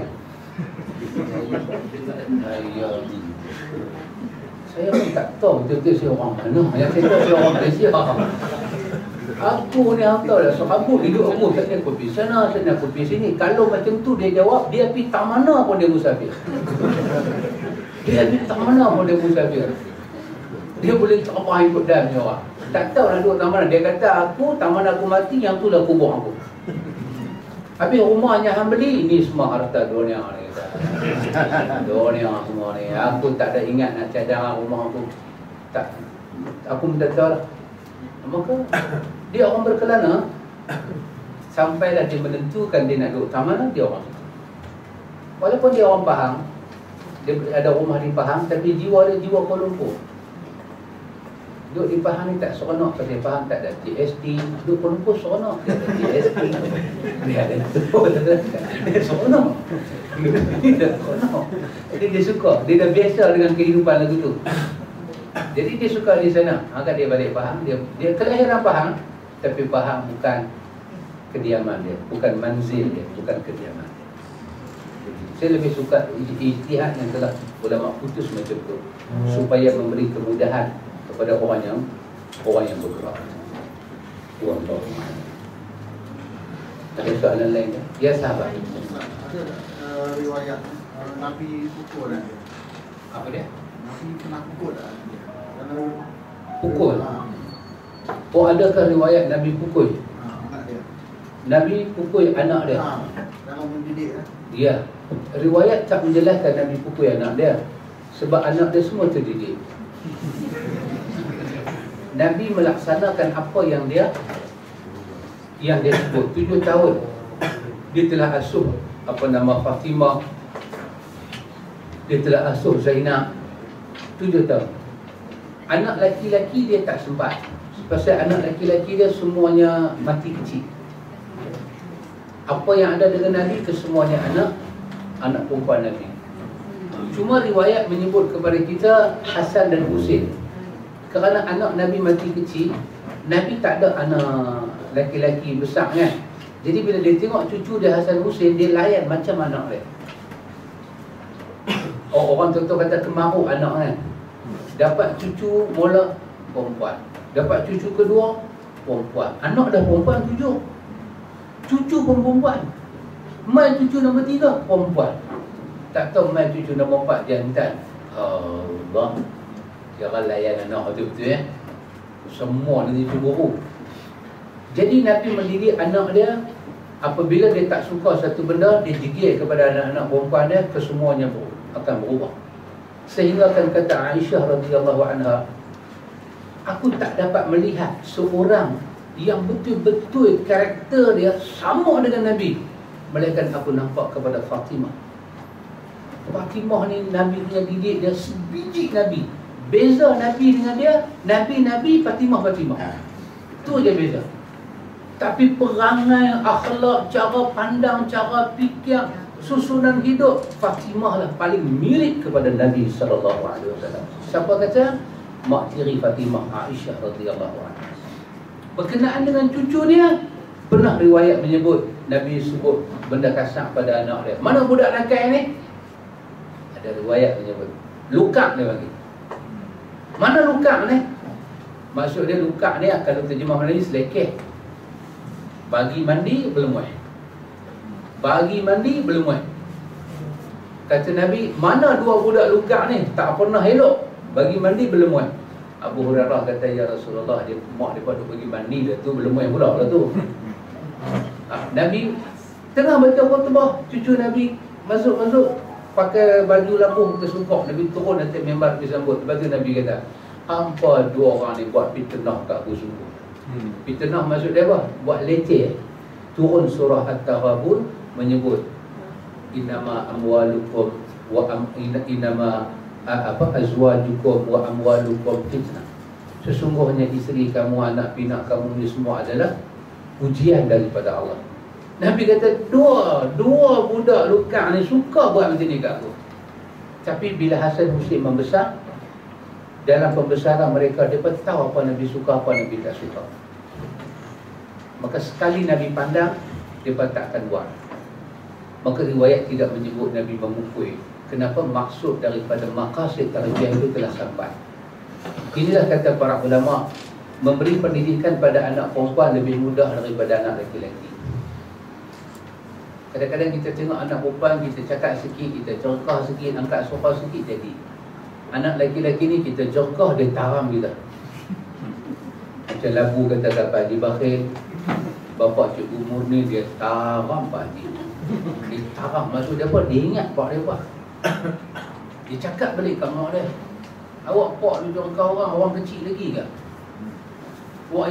Bapa ingat orang takut ke? Dia sang kat mak dia. Mak dia kata, hang tak takut ke? Siapa takut? Bapa yang kecil manis semua takut apa? Anak perempuan, dia lain. Bapa dia jaga, hang jaga. Aku dah tengok hang lama dah perangai tak elok. Jangan bagi tangan aku naik. Kita jaga dengan mata terbeliak macam lampu merah, lampu stop tu. Tengok muka dia, senyum sikit pun tak. Jubir betul-betul kat dia. Dia menangis, dia lari masuk dalam bilik. Hang jaga, jangan sampai aku buka tali pinggang, nanti kena melilit. Yang tu dia tak takut, mak dia pula takut. Bapa buka tali pinggang, mak takut. Lari masuk bilik. Begitu. Tidak ada riwayat yang menceritakan. Wallahu a'lam.